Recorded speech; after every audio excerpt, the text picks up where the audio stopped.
Another thing that I think, much like consumer adoption, is going to vary from market to market. Another thing that will vary is the relationship that every system has with the health plans in their areas. Um, I know that that is unique to markets, but are there any general sort of like pitfalls, landmines that you think all systems should be thinking about as they think through, delivering care virtually and the relationships that they have with their plan? A lot of new legislation, even through COVID, that has come through around how hospitals and systems have paid for this kind of care. So can you Right. talk a little bit about that?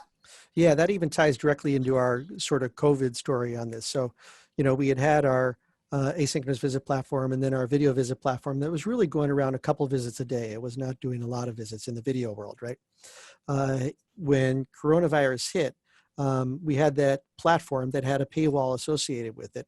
And as soon as coronavirus hit, we kind of said, boy, this is a public health topic. This isn't, it's a bigger public health topic than our program or our paywall or what have you, right? So what we did was we took that down and we put the video out there for people with what we call concern for coronavirus, to be able to let them connect with us with no paywall associated with it. It was more, this is public health. We got to get people connected to good information and good services, because you could probably see the anxiety on people when you connected with them by video in this world.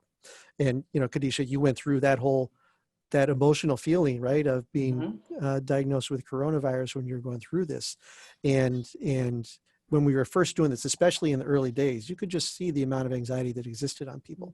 At one point in time, then the governor actually here in Illinois required insurance coverage of video visits, right?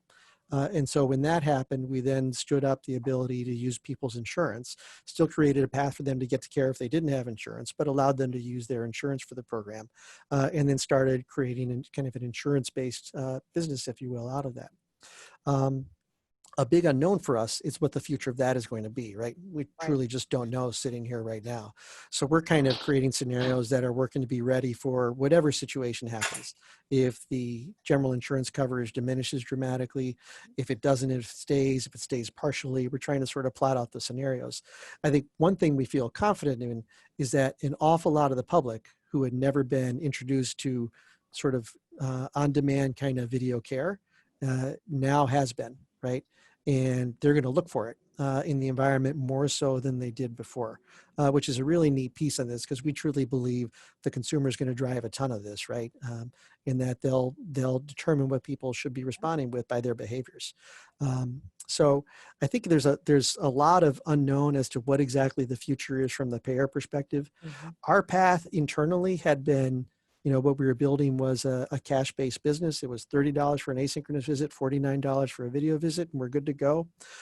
We were actually working, and we were in the middle of preparation for our first insurance plan to come online and provide coverage for it. It was going to be our insurance plan that covers our employees.